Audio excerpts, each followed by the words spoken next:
Tenemos en línea a Miguel Ángel Pichetto, que a esta altura del partido no necesita más presentación, y lo estamos llamando por las sesiones extraordinarias en el Congreso. Con un poco de humor lo vamos a recibir con una canción que lleva como título La Rosca de Axel Barajas, y ya hablamos con él de estas sesiones extraordinarias en el Congreso. Desde arriba, de Cinca nos miran, ando aquí en la cima, nadie me intimida, lo saben bien. Mente positiva, suenan las bocinas, las morras me tiran, contesto de repente si no hay deber. Unas de modelo pa' andar al 100 tranquilito. Muy buenos días, Miguel Ángel Pichetto. Disculpa por esta canción, que no sé de qué fondo de Extramundo salió con el que íbamos a recibir, pero supongo que se engancharon con el nombre de la canción. ¿Qué crees que va a salir de estas?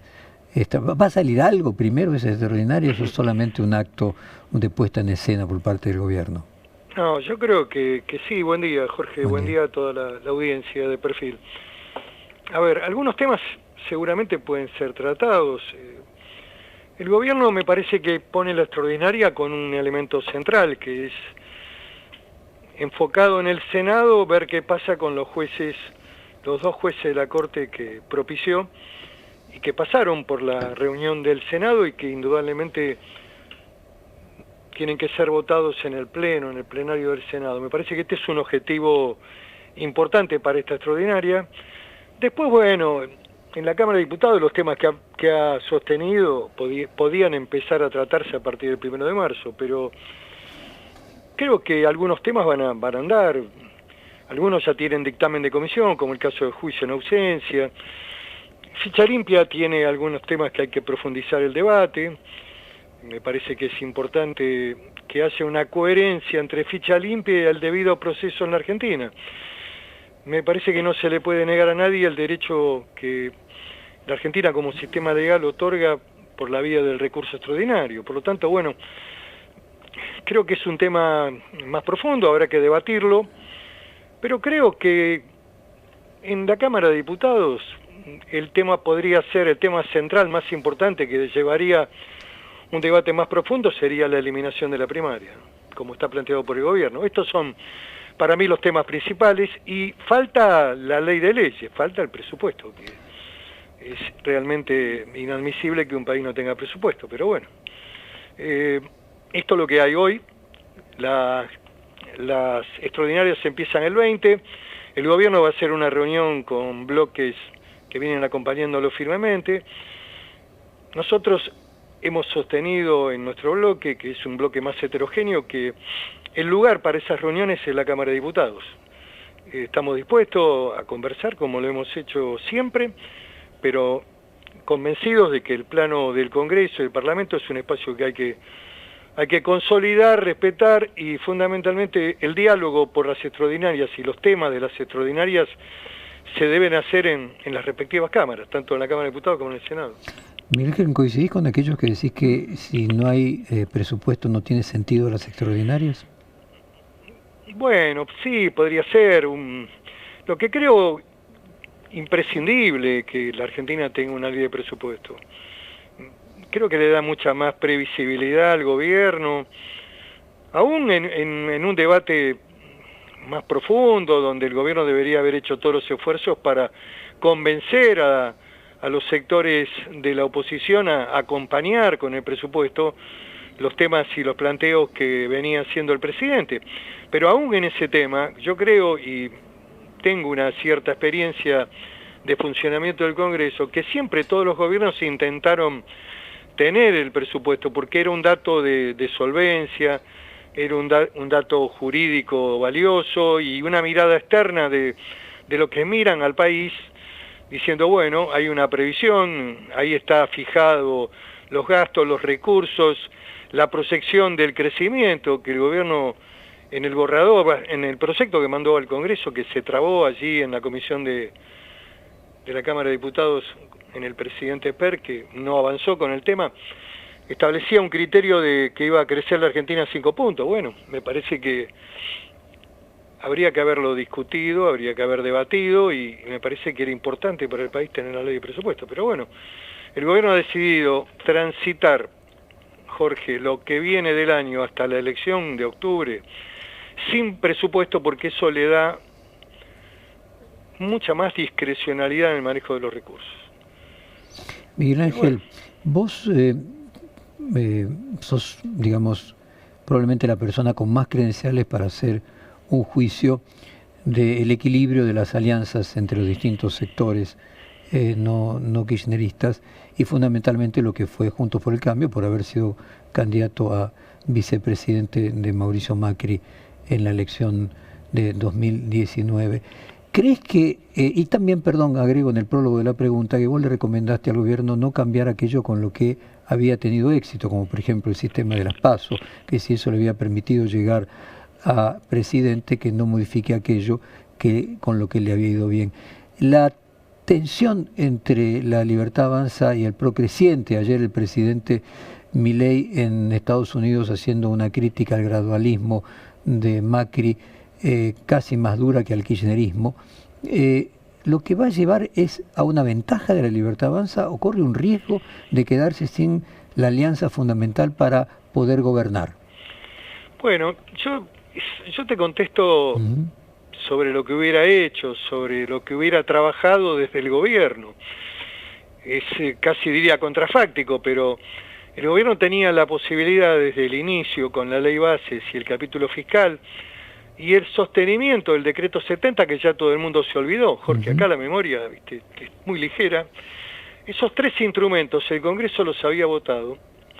El gobierno debía trabajar en la construcción de mayorías. Perdóname, que me parece útil para la audiencia que no tan politizada. Es decir, el Congreso, y fundamentalmente diputados, permitió que el decreto 70 continuase, es decir, aunque sea por omisión, de alguna manera lo aprobó. Sí, la ley del decreto de necesidad y urgencia establece el voto de las dos cámaras. Claro, si hubiese votado por una cuestión de responsabilidad, yo digo que las instituciones, esto me lo preguntó un colega tuyo hace 2 días,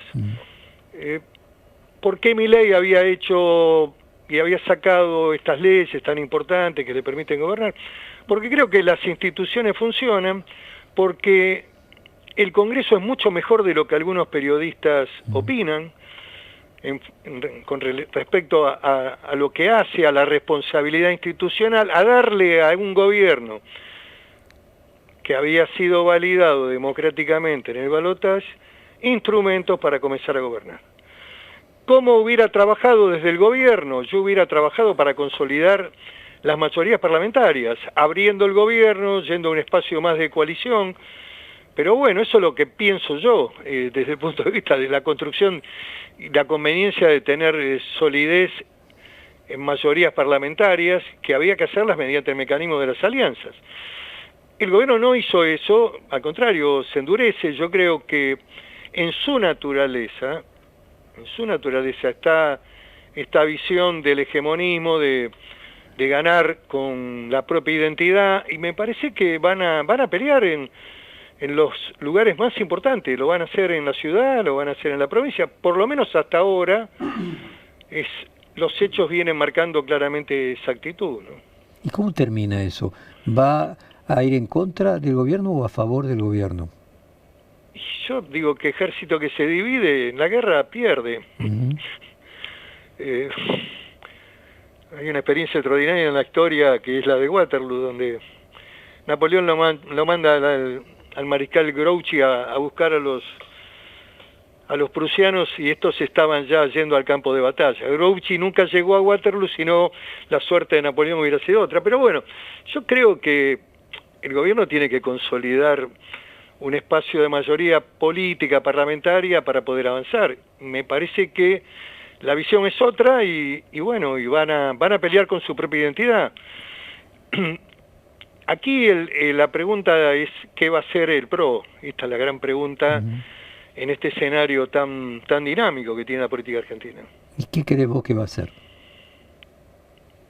Bueno, si hay una búsqueda en el poder en la ciudad, el PRO tiene que defenderse. Esto es totalmente legítimo, porque el espacio del PRO en la ciudad ha sido construido, consolidado hay una actividad política razonable. Me parece que si el gobierno opta por dar la pelea en ese bastión del PRO, el PRO tiene que defenderse. Tiene que marcar un principio de autonomía y dar la pelea electoral, y lo tiene que hacer con el hombre que tiene más, me parece, más entidad. El problema del PRO es que no tiene grandes figuras que no sean la de Mauricio Macri. Y si hay dos elecciones también, es difícil que Macri sostenga las dos candidaturas. No sé si me expliqué. Te explicas muy bien. ¿Crees que Porque Macri va a ser hay una candidato? decisión del jefe de la ciudad de anticipar algunos dicen hasta mayo o junio, las elecciones para consolidar el poder en la ciudad. Esto es una variante que obliga al PRO a jugar 2 veces y bueno, y hay que ver también cuáles son los riesgos, ¿no? Ahora, la figura central que tienen es Mauricio Macri, es el hombre que gobernó durante 2 periodos y que fue presidente de la Nación, es la carta principal para jugar. Lo dijo el propio Macri, jefe de gobierno, ¿no? O sea, ¿vos crees que finalmente Mauricio Macri va a ser candidato por la ciudad? Yo creo que si la dinámica de la búsqueda del poder más consolidado y hegemónico identitario de la Libertad Avanza se consolida, van a ir por la ciudad. Está en la naturaleza también de la política. Hay que ganarle al que estaba antes, el que ocupaba la franja política electoral de adhesión, y en este caso hay algunas experiencias también en la historia argentina, ¿no? El caso de Kirchner Duhalde, Menem Cafiero.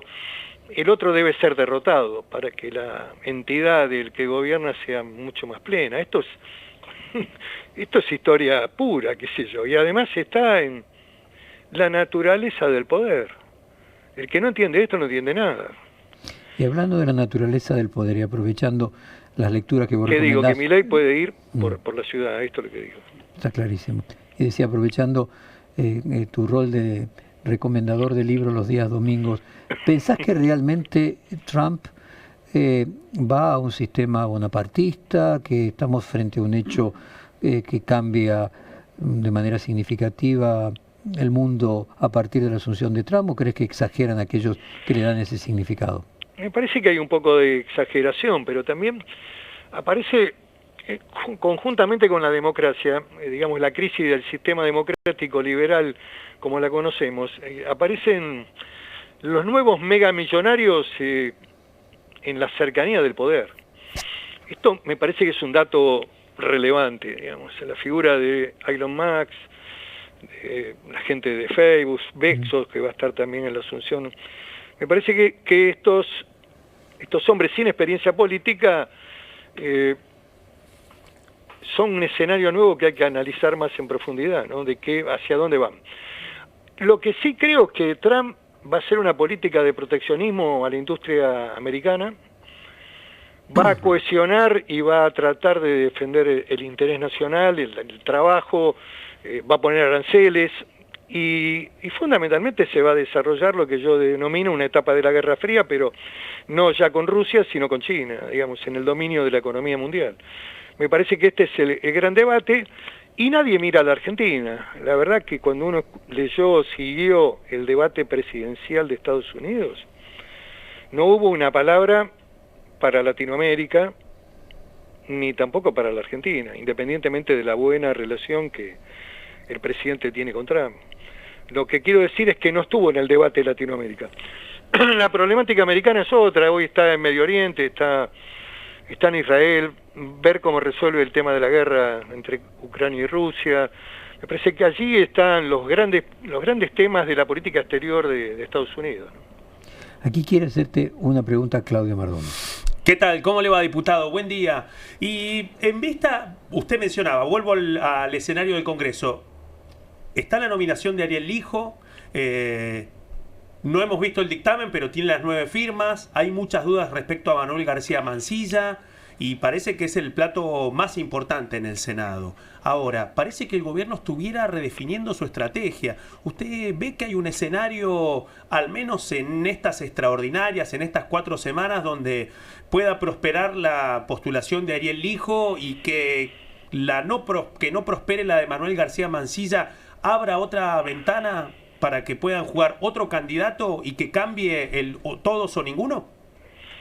No sabría decir cómo está hoy el Senado. Además están de vacaciones, no he tenido diálogo últimamente.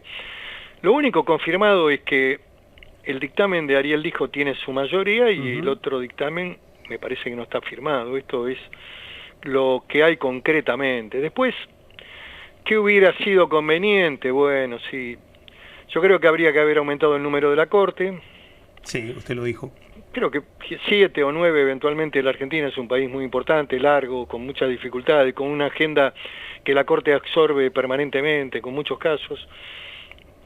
Uruguay, que tiene 4 millones de habitantes, tiene una Corte de 5. Si uno analiza Latinoamérica, se va a encontrar con cortes de 12, de 10. Algunos tienen Tribunal Constitucional y Corte de 18 miembros, como el caso de Colombia, Chile también, en fin. Lo que digo es, una Corte de 3 me parece muy chiquita para funcionar. Lógicamente que el Senado, el Congreso, tiene que elegir los conjueces, que tienen que ser votados por el Congreso, los conjueces. Me parece que los temas más sensibles no se puede convocar a un juez de casación. Es cierto que todavía tienen una mayoría, el número de 3, pero me parece que es muy discutible. Y siempre creo que de los temas hay que salir para arriba, con una discusión más abierta, también con la oposición, de cómo se conforma una Corte que sea más equilibrada y que pueda permitir ser votada en el Congreso a los integrantes, los que se proponen. Y tiene que haber también contrapropuestas de los sectores opositores para encontrar puntos de equilibrio y que luego se puedan votar. En la Argentina está todo trabado. Está trabada la designación del Procurador General de la Nación. Está haciendo una suplencia el actual procurador, no ha sido legitimado por el Congreso. Más allá de la actitud y de la buena fe que el hombre ha desempeñado, estoy hablando de la legitimidad institucional. No hay defensor de pueblo.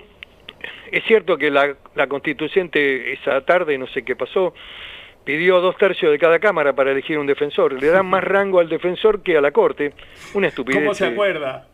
Una estupidez absoluta. No sé qué estaba pasando ahí. A lo mejor estaban festejando, creo, cuando... ¿Cómo se acuerda, no? Se acuerda mucho. Y ahí, pero lo que le digo, usted recorre una posibilidad de reforma. Hay un montón de trabas. Sí. Hay un montón de trabas en el sistema democrático institucional en donde no se puede consolidar, completar los cargos y los espacios porque hay un esquema de bloqueo. Hoy gobierna una centro derecha más dura, anteriormente gobernó Macri, bueno, Macri pudo poner 2 jueces y la Corte funcionó con 5. También hubo ahí una tarea de persuasión porque no iba a pasar que los jueces fueran por decreto, eso se lo dijimos claramente. Entonces Macri retiró esa propuesta que creo que era de un asesor, la retiró y envió los 2 jueces, los pliegos al Congreso, al Senado, y la verdad que los perfiles de los jueces enviados eran hombres capaces, tenían una historia, tenían formación, y el Senado con mucho criterio en ese momento logró los 2/3 para votar. Así que creo que las cosas se pueden hacer y se pueden hacer bien, y también creo conveniente darle una mayor amplitud para representar a la mujer en la Corte, en fin. 7 sería un número razonable, pero bueno, para eso hay que tener voluntad política del Poder Ejecutivo. Miguel Ángel, Jorge Fontevecchia nuevamente. Ayer, vos obviamente lo escuchaste, Milei hizo una enorme crítica al gradualismo y al miedo, usó la palabra el miedo que tenían los políticos para no llevar adelante de manera más determinada sus políticas. Haciendo un balance del primer año de Macri y el primer año de Milei y el discurso ayer de Milei, ¿cuál es tu propia evaluación histórica de si finalmente Macri consiguió más cosas el primer año de la que consiguió Milei, o Milei por las malas consiguió más, y si finalmente es sustentable un camino o el otro? Yo analizo los hechos políticos también con los resultados. Yo creo que a Macri los primeros 2 años le fue muy bien. Le fue muy bien porque además fue validado electoralmente en el año 2017 con un triunfo importantísimo tanto en la ciudad de Buenos Aires como en la provincia de Buenos Aires. que ganó Esteban Bullrich, que de paso le envío mi palabra de afecto, como siempre. Así que me parece que sí, podían haberse hecho cosas y avanzar mucho más. Yo creo que el punto más importante de Macri fue el 2017, fue el gran momento, el momento del triunfo electoral, la consolidación de su gobierno.